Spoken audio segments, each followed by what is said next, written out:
Olá, eu sou o Henriquini, este é o News Puna, o HCV, como de costume, e bem-vindos ao programa. No episódio de hoje, Donald Trump fez de novo. Ele disse que Zelensky não tem motivo, mas ao mesmo tempo pediu para a Ucrânia ajudar com interceptadores de drones.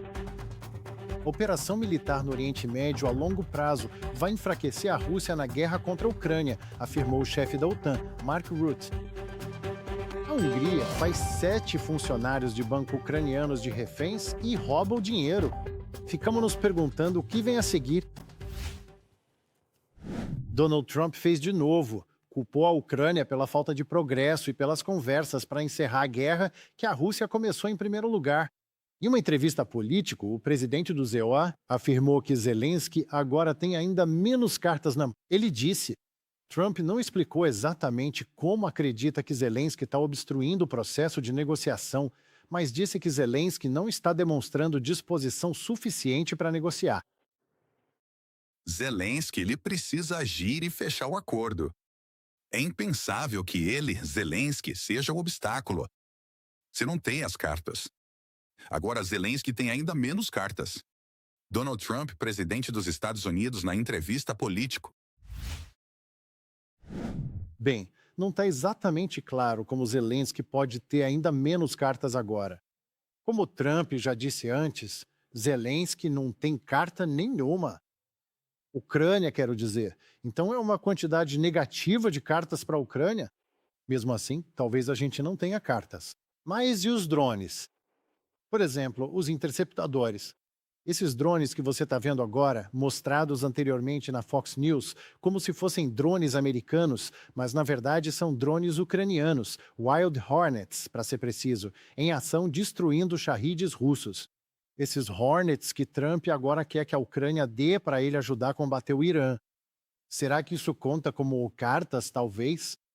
Ou os Estados Unidos e os países do Golfo preferem continuar derrubando drones Shahid, que custam cerca de $30 mil cada, com mísseis Patriot PAC-3, que custam $5 milhões cada um? Respondendo à pergunta da Reuters sobre isso, o presidente declarou em uma entrevista por telefone à agência que aceitará de bom grado qualquer ajuda de qualquer país. Mas o fato é que o único país que possui essa tecnologia e, aliás, já testou em combate real é a Ucrânia. O presidente Zelensky confirmou que recebeu um pedido de fornecimento dos Estados Unidos para interceptores de drones contra os Shahids, para ajudar os Estados Unidos e seus aliados em sua guerra contra o Irã, e a Ucrânia está pronta para ajudar, mesmo tendo menos cartas do que antes. Recebemos um pedido dos Estados Unidos para apoio específico e proteção contra os Shahids na região do Oriente Médio. Dê instruções para fornecer os meios necessários e garantir a presença de especialistas ucranianos que possam assegurar a segurança exigida. A Ucrânia ajuda parceiros que contribuem para garantir nossa segurança e proteger a vida do nosso povo. Volodymyr Zelensky, presidente da Ucrânia, no X, como informou a Reuters. A Reuters também informou que os Estados Unidos e o Catar estão agora em negociações com Kiev sobre a aquisição de drones ucranianos interceptados como uma alternativa barata e eficaz em combate aos UAVs iranianos Shahid abatidos. A fonte da Reuters afirma que as conversas ainda estão em estágio inicial e ocorrem agora entre autoridades governamentais. A tecnologia adicional em discussão inclui sistemas para detectar drones inimigos que se aproximam e, em seguida, interromper seu sinal de comunicação. Outra fonte, um diplomata ocidental no Golfo, afirma: uma delegação ucraniana já havia viajado para Doha esta semana para se reunir com autoridades do Catar e compartilhar a experiência da Ucrânia em defesa contra drones. A delegação também viajou para Abu Dhabi. O secretário-geral da OTAN, Mark Rutte, confirmou o compromisso da aliança com a Ucrânia, apesar da escalada no Oriente Médio. Rutte declarou: isso não se trata de uma escolha. A OTAN vai apoiar tanto Kiev quanto Washington. Além disso, segundo Rutte, Rússia e Irã são aliados um do outro. Os ataques em andamento contra o Irã provavelmente vão enfraquecer a capacidade dos dois regimes de exportar o caos para a Ucrânia ao cortar o apoio militar de Teherã à Rússia. Confira mais detalhes na nossa matéria para você. A operação militar conjunta dos Estados Unidos e de Israel vai enfraquecer a capacidade do Irã de apoiar a Rússia na guerra contra a Ucrânia, acredita o secretário-geral da OTAN, Mark Rutte. O Irã foi um dos principais facilitadores do esforço de guerra russo contra a Ucrânia. através dessas armas de destruição, esses drones Shahed. E o fato de que agora o Irã está enfrentando esse ataque total de Israel e dos Estados Unidos. Também vai degradar a capacidade deles de exportar o seu caos até mesmo para a Rússia e, consequentemente, para a Ucrânia. Moscou não está se mostrando como um aliado de Teherã. Afinal, todas as suas forças estão direcionadas para a guerra contra a Ucrânia, afirmou Volodymyr Zelensky em entrevista à Rai Itália. No entanto, mesmo agora, a Rússia está fornecendo armas ao Irã. Entendemos que eles podem estar fornecendo eletrônicos para os Shaheds. Acho que tudo isso pode ser encontrado nos fragmentos dos Shaheds que atingem os Oriente Médio hoje. Se os serviços de inteligência dos nossos parceiros compartilharem suas informações, isso será confirmado, porque os Shaheds iranianos contêm componentes fabricados na Rússia. Isso é algo que sabemos com certeza. Volodymyr Zelensky, presidente da Ucrânia, em entrevista à Rai Itália, O regime iraniano está sofrendo com a falta de apoio de aliados, principalmente da Rússia, observou o ministro das Relações Exteriores da Ucrânia, Andriy Sybiha. Ele lembrou que em 2025, Teherã e Moscou assinaram um acordo de parceria estratégica de 20 anos. No entanto, Putin ainda não tem pressa em fornecer ajuda concreta ao Irã, pois está mais preocupado com a alta dos preços do petróleo. Entrar em conflito direto com Donald Trump também não é vantajoso para o ditador. Por exemplo, a Rússia ainda não tomou a iniciativa de emitir uma declaração do BRCs, apesar de o Irã ter ingressado no grupo há 2 anos. Putin expressou condolências após a morte de Khamenei. É só isso.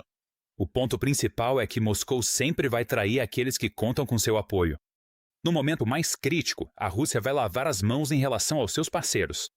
Isso já aconteceu muitas vezes antes. A queda de Assad, Maduro e Khamenei terá implicações estratégicas para o regime de Moscou, aproximando ainda mais o seu próprio fim. Andriy Sybiha, ministro das Relações Exteriores da Ucrânia, no Telegram. Teherã não solicitou assistência militar da Rússia, afirmou o secretário de imprensa de Putin, Peskov, acrescentando que a posição de Moscou em relação ao Irã, abre aspas, é conhecida por todos e não houve mudanças nela. Peskov não explicou o que isso significa, mas observou que o conflito no Oriente Médio não pode e não deve afetar os preços da gasolina na Rússia.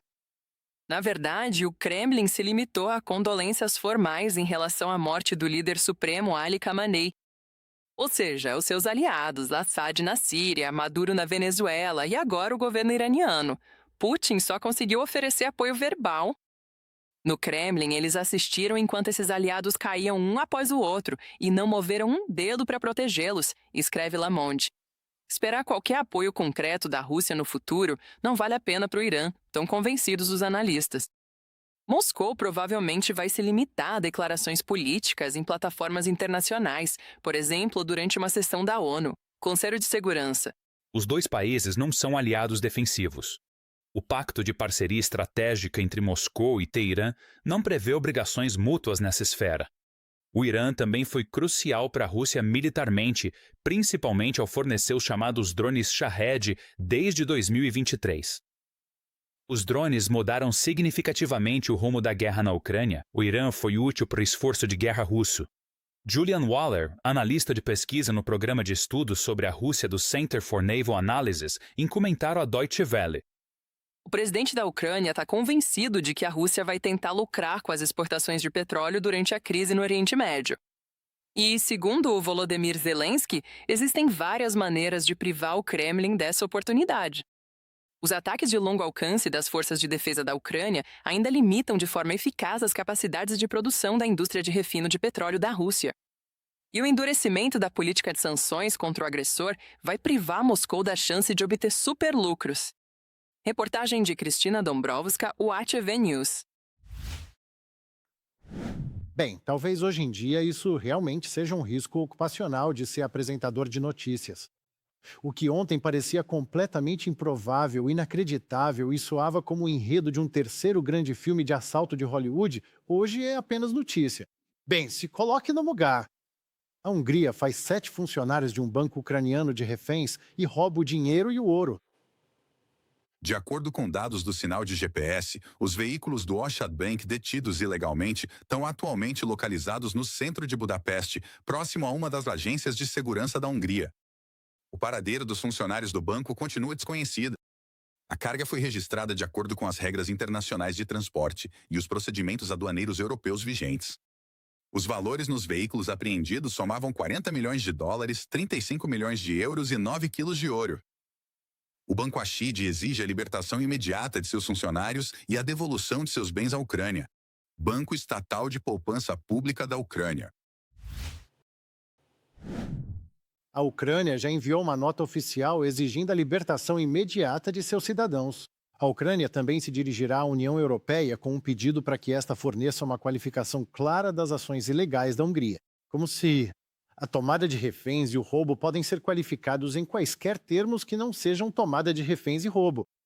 Anteriormente, Viktor Orbán prometeu, citamos, quebrar o bloqueio do petróleo e forçar os ucranianos a retomar o funcionamento do oleoduto Druzhba. E tudo indica que o senhor Orbán já escolheu seus meios. Hoje, em Budapeste, as autoridades húngaras fizeram 7 cidadãos ucranianos de reféns. Esses 7 ucranianos são funcionários do banco estatal Ochet Bank, que estavam operando 2 carros fortes em trânsito entre a Áustria e a Ucrânia, transportando dinheiro como parte dos serviços regulares entre bancos estatais. Na verdade, estamos falando da Hungria fazendo reféns e roubando dinheiro. Se essa é a força anunciada mais cedo hoje pelo senhor, Orbán, então essa é a força de uma quadrilha criminosa. Isso é terrorismo de Estado e extorsão. Andriy Sybiha, ministro das Relações Exteriores da Ucrânia, no X. Bem, talvez reste mais uma coisa para lembrar vocês que devemos acrescentar a esse escândalo que está se desenrolando. Um ano atrás, em 2025, um membro da oposição do parlamento húngaro publicou uma gravação que imediatamente provocou uma indignação pública em todo o país. E acusações de corrupção contra a família de Orbán, que se acredita ter se enriquecido ilegalmente por meio de negócios ligados ao Estado. Foi essa gravação, um vídeo da luxuosa propriedade da família Orbán em Hatvan Puszta, na Hungria, que, entre outras coisas, abrigava um zoológico particular com espécies exóticas de animais, incluindo zebras e antílopes. Até hoje, a história não foi esquecida, nem pelos húngaros, nem pela comunidade internacional, e ninguém poderia imaginar que os roubos das administrações húngaras anteriores seriam ligados ao mais recente. Em apenas uma frase, com um requinte tão especial quanto o do ministro das Relações Exteriores da Polônia. Eles comeram todas a zebra. Eles roubaram o dinheiro. Radosław Sikorski, ministro das Relações Exteriores da Polônia, no X. E para fechar com chave de ouro para você, jornalistas investigativos do projeto V-Square, trabalhando com serviços de segurança europeus, descobriram que o ditador russo Putin instruiu um grupo de tecnólogos políticos e a inteligência militar russa a interferirem nas eleições parlamentares na Hungria em abril para garantir, quem duvidaria, a vitória de Viktor Orbán. O czar russo instruiu seu primeiro vice-chefe da administração, Sergei Kirilenko, que é conhecido por ser o autor e desenvolvedor de toda a infraestrutura da propaganda e influência política russa, tanto interna quanto externa, a cuidar do assunto.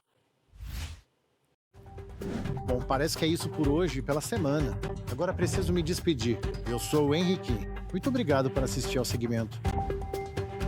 Por favor, deixe um like e um comentário. Quem sabe até se inscreva no nosso canal. Vamos descobrir se a próxima semana vai ser ainda mais maluca do que a anterior. De qualquer forma, a Oia TV vai estar aqui para cobrir tudo para você. Fique seguro e ligado. Até a próxima semana.